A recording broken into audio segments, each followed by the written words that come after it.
Okay, how's it going? Another video on economics. I want to talk about this word exploitation. It's actually, ironically, I think this word gets exploited a lot. Um, yeah, it gets way overused, I think. So especially, I was actually looking up the history of capitalism or trying to learn about it because I was thinking, I don't like power. I don't like the idea of the rich powerful and the poor weak and like everything is unfair. I don't like that. I want social justice and equality, but I just think there's a misconception of like capitalism is bad and leads to because I think capitalism means everyone can work and do whatever job they want. In theory, you got to have the skills. I'm not saying it's perfect. There may be lots of things to look at and break down, but in theory, anyone that's rich became rich through producing things, or maybe some luck, and anyone who's poor hasn't been working or producing to the same degree. Um, there may be more to it than that, of course, but what I was thinking is like, say in France or in Russia, when you had like the upper classes, nobility, or the Tsar or whoever's in charge, and then you've got maybe merchants or I don't know, some kind of thing sort of in between, and then just peasants, and that seems bad to me.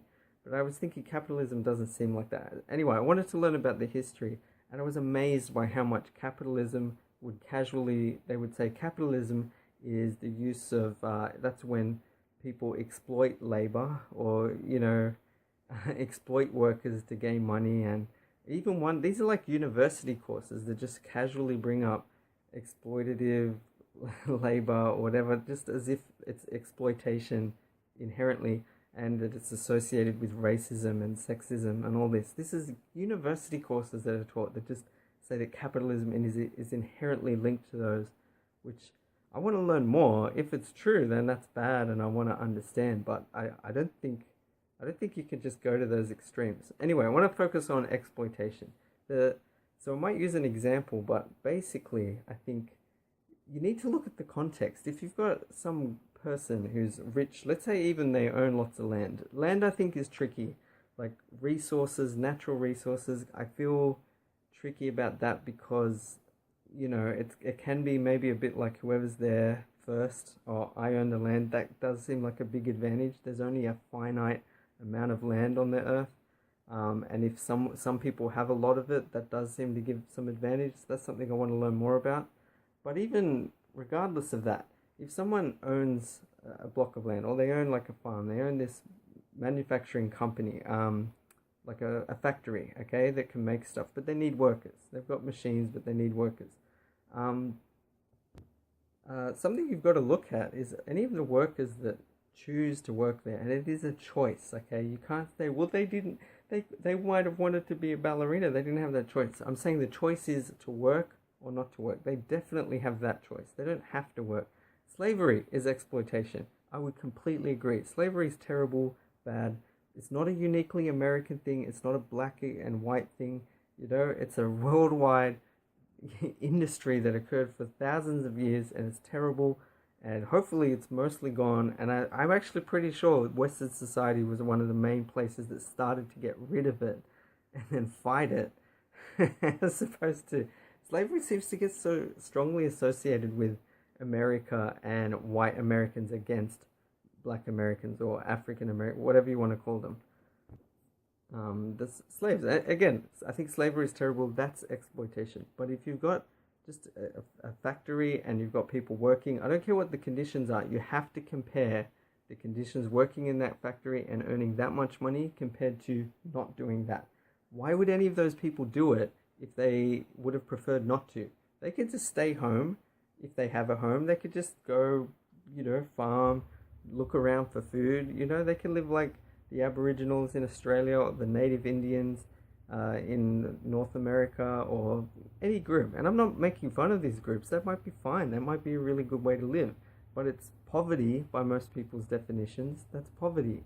Okay? And most people probably don't want to live like that. These people chose to work, is my point. So I don't think, how can you call it exploitation if the people choose to work? And the other thing, when it comes to, again, prices can't be arbitrarily set. They reflect supply and demand. Now, I think it makes perfect sense. If I owned a farm or a factory and I needed all these workers, I don't want to be a jerk, but it's in my interest to pay as little as possible. I don't want to pay them any more than what they're actually worth. The same for if I'm going to buy something from the shop. I don't want to spend more. I want to get the lowest price I can find. And the thing is, there's competition. So if there's a huge supply of workers, there's like 10,000 people that are willing to work, and I only need 100. I'm going to hire the 100 that are either the best and or who are willing to work for the lowest prices, the lowest wages. And I think that's what happens. There's competition, and then those people end up getting paid not that much, but they're choosing to work. They don't have to work. And if all of them said no, I mean, that's the thing. I don't know about what I think about unions. I'd have to think about it. And strikes, I guess people have the right to strike and say, you're not paying us enough. But I don't see how unions are necessary. I think it comes down more to individuals. I'd have to think about it more, because every individual has the chance to say, no, I don't want to work. And I just think it's fair. If someone else wants to do the same job for less pay, then I'm going to pick them, and sorry, they get the job. It's competition. And it's the same with like multiple industries. If there's another factory sets up, and by the way, if there's a lot of workers, that means there's a lot of, this idea that if you invest capital and you get a big return, like the only way that works is if there's people that can work for you, and anytime you invest, you're creating so many jobs that people can earn money, even if it's basic wages. They're choosing to do it. It's better than nothing. That's what I don't think people look at. And also, like, the conditions in the factory are so terrible. Like, were they that much worse than just being outside or just randomly in some place with no hygiene, no showers, I don't know what they had back then. I'm ignorant, but so are the other people that criticize it and casually say it's exploitation. You cannot just casually call something exploitation. But anyway, if there's two factories, then you've also got competition. The higher this, I'm trying to think. It depends what you're talking about, the labor or, in terms of supply and demand. But as soon as you've got two factories, there's competition between them. It's in my interest maybe to pay a little bit more than the other factory to try to get the best workers that I can. Or the fact that there are now more jobs available means, more people are working, and now they may be able to, it may require a larger price to get all those people to work, whereas some of them might say $5 per hour I won't work, and I might realize, well, there's no other workers left. I have to decide, am I willing to pay that amount? That's the thing with any exchange, any smart people, you're not just going to say, I'll sell this for $5. Okay. In theory, they should say, well, how about $3? I'll buy it for $3. And I'll say, at least $4. They'll say $3.50, and then I decide to agree. Haggling, right? It's in everyone's interest to try to get as much as you can out of a deal. And I think that's what happens. If no one was willing to work for that amount, the company would have no choice, the factory would have no choice but to raise the wages. Just talking about it in other ways. Again, I'm not saying capitalism is perfect or that there wasn't any power struggles or anything. I'm still quite ignorant. The use of the word exploitation, I still don't like. It's not valid in that context at all, I think. Especially considering how much wealth it created over time. People might be critical of, is it Henry Ford or whatever, who created, or, some of the earliest cars and some of the first, big factories that had, just these big, long thing. Let me think what it's called. I'm an idiot. I can't think what it's called, but big construction line things that are just really efficient. You might have things moving. It's also hilarious when people complain about, all of a sudden these machines were drawn in and then lots of people lost their jobs. So hang on, you don't like that they get exploited with their jobs, and then when they lose their jobs, you're upset that they lost their jobs. It's like the Dr. Seuss quote. I really like it. Don't be sad that it's over, or don't cry because it's over. Smile because it happened. You had a job. What are you complaining about? You can't have this seems to happen all the time. Having your cake and eating it too. The other thing, maybe I'll just quickly address that. This whole idea of technology replacing basic skills, or the fine craftsman is no longer useful because there's machines that can do it way better. How is that a bad thing? It benefits society so much. It's so much more efficient. It's competition. Like, if anyone wanted that fine craftsman stuff, fine, go for it. I can't decide, oh, look, I've got a pack of cards. I think these cards are worth $1 million. That doesn't mean they're worth $1 million. Or if I'm selling them for a while, and maybe I've got a whole bunch of packs that I keep selling them, and everyone pays $50, and then someone else brings out their new thing, like yo-yos, and then all of a sudden no one wants to buy these, and instead of being worth 50, they're worth $3. I can't complain and say, hey, the yo-yos, that's just how it works. Something comes along, it replaces it. In this case, it's completely natural that people want to move towards this technology. It's way more efficient. And then all you have to do is realize, oh, your job that you had is suddenly not that useful. It's in your interest to get skills that are useful, or to invent something new that's even better. Work out a way to improve the machine, and you could become rich.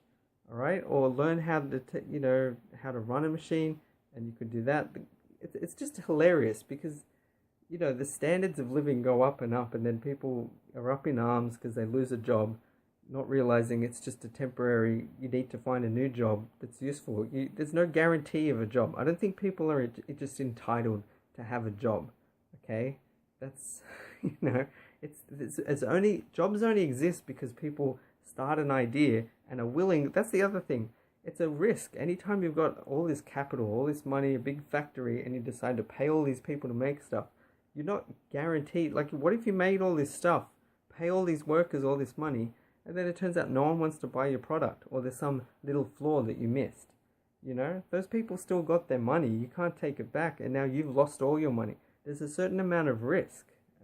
I don't think people think all this stuff through at all. Anyway, yeah, so just looking completely different angle. I've worked as a clown, right? Was I exploited as a clown? I bring this up in part because Penn and Teller on their show Bullshit, they did an episode about maybe Walmart or certain places, and they have really low paying jobs, low wages, like they're not living wages. How could people survive on that? Like, as if as if that's intended to be a permanent job for people. Like, most people just work at Walmart their whole lives. Some people it might be their best option. Anyway, or they might have brought it up in terms of prostitution as well, which is another thing I could discuss. But I don't, if people are willing to do it, even if it's illegal, that's its own discussion. But they were saying, is it exploitation if the woman, or typically a woman, is willing to do this job to earn money? And they interview various prostitutes, or I don't know if there's sex workers might be the more appropriate politically correct term now. And they say, I enjoy it. It's got advantages, disadvantages, but I make money. They chose to get into it. There might be other issues and problems, but I'd say most of those other issues are to do with crime and violence and drugs and other things, which are their own problems. Maybe those problems are associated with certain things, but anyway. They gave the example of they worked as clowns, and yeah, I can tell you, sometimes being a clown, it can be a pretty, there were a few times it was I enjoyed the job overall, but sometimes, just having people looking at you cynically, kids that aren't really, kids that are just trying to rip off your costume or your wig and just hitting you, or just taking stuff and breaking it, and like, it's, but it's not exploitation. It's choosing to work in a job. Every job has advantages and disadvantages. I worked as a DJ. Sometimes that was really good. Sometimes it was just kind of lame, or just, people were just impatient, like, next song, and this is crap. Why are you playing all this crap music? Or just no one's dancing. I'm pretty sure I've been mocked a lot of times in my life, and that happened when I was a DJ a few times. Not that often, but I did other jobs where I was like unloading trucks and pushing cases, and I enjoyed that quite a bit. It wasn't perfect. There were ups and downs. Some jobs were really good, really fun. Most of it was really fun, and it was even like a good workout. Some of it was kind of just standing around a lot of the time and getting paid. Even when I worked really hard, or when the people weren't that nice, I wasn't exploited. I was just getting money, and the employers, I thought, really looked after us. And again, I might be a bit spoiled being in a first world country, not being particularly poor. Might have certain advantages, but that's a separate thing to ask. The job itself was not exploitation. There's nothing about it that's exploitation. If I didn't like it, I wouldn't have done it. And it's the same for every other job I've had and every job in the history of time. Like, unless it's slavery, it's not exploitation. You know, if you're getting, again, the other things I would think of is if you exploit cuteness or something, or children in where there's a huge imbalance. Like if you had some 40-year-old guy dating an 18-year-old girl, you would lean towards there could be some exploitation there, even if she's completely into it for whatever reason. Although even that raises issues. If she's 18, she's an adult, she can potentially think for herself. She might be exploiting him. There are idiots that are older. I just don't think it's clear cut. You could even say, like, what if there was a company that was paying workers lots of money and even was being maybe a bit overly generous and then went out of business, and no one talks about that. I'm sure that's happened at least a few times. And in that case, if anything, the workers were exploiting the person that gave them all that work. That's the thing. Do we want to get to an extreme where we want governments to create programs to make, build a bridge in the middle of nowhere that doesn't even lead anywhere, just for the sake of creating jobs? Because that's all we need, is just people making money. We want we want rich people to get richer. That simply indicates whatever their project was that they ran, and they paid all these people for all their work, right? Rates that were competitive by definition, or else they wouldn't have survived, and which the people were willing to work for, unless there's slavery, unless you have evidence that there's slavery or some other, coercive tactic. You want them to make a big profit. That indicates it was a success, and then they'll have enough money to keep it going. It's really weird. Like, we want people to fail. We want all this equality, and then we want someone to succeed, but then to share it all with us. And the funny thing is, I think people do a lot of that anyway. That's why I thought Bill Gates brought up some really interesting points in a post that he made in relation to this book, Capitalism in the 21st Century, that you can't just look at income. You should also look at consumption. And rich people some of them might spend money on their own business, investing it in their business. That seems like a pretty good thing.